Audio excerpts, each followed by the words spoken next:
Next up, let's take a look at formatting. So I have my table here, and what you can do is you can actually just delete it if you want a blank page or a blank sheet. But in here, I do have formatting options, and your formatting options are usually under the paintbrush.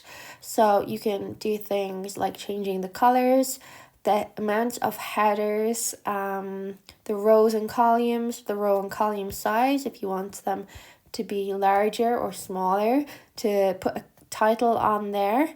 You'll see that this here is your title, so you can turn that on and off.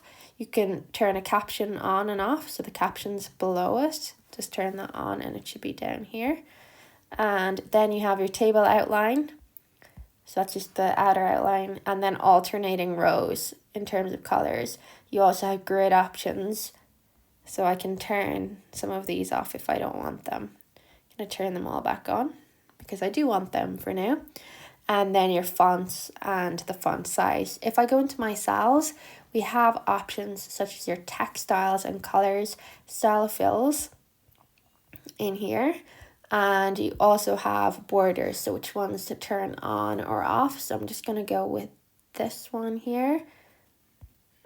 And you can turn them on and off. You can give them a different border style. So I can have, you'll see over here, there's like a thicker border there.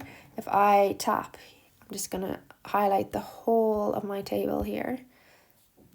And I'm going to go into here and I'm going to go to cell borders. And we'll go with this.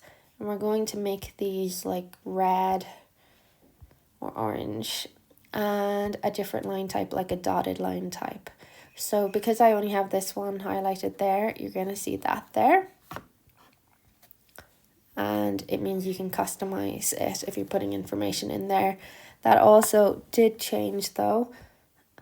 If I zoom in, all the little ones there, because they're thinner. So that did actually work across them all once you zoom in. And then if I click back in here, you also have formats. So you can have things like, I'm just going to select a row and I'm going to change this to a star rating. So this one allows you to add star ratings. I'm going to change this one to a pop-up menu, so you have to give it items. So if we give this a food choice, so we'll just go fruit, vegetables, carbs. In here we have that pop up on each of them. If I go here, we have options for a duration, a slider, a tick box. So we tick it yes or no. Now I didn't highlight this one. And yeah, so you just try and see what they are. The slider, again, has options in there, durations, percentages, currencies, numbers, all the different options. And then you can arrange back and front if you have other options in there. So for me, the ones that I use the most are the star ratings. And I also use the pop-up a lot as well. And that is formatting the colors and the content for your cell data.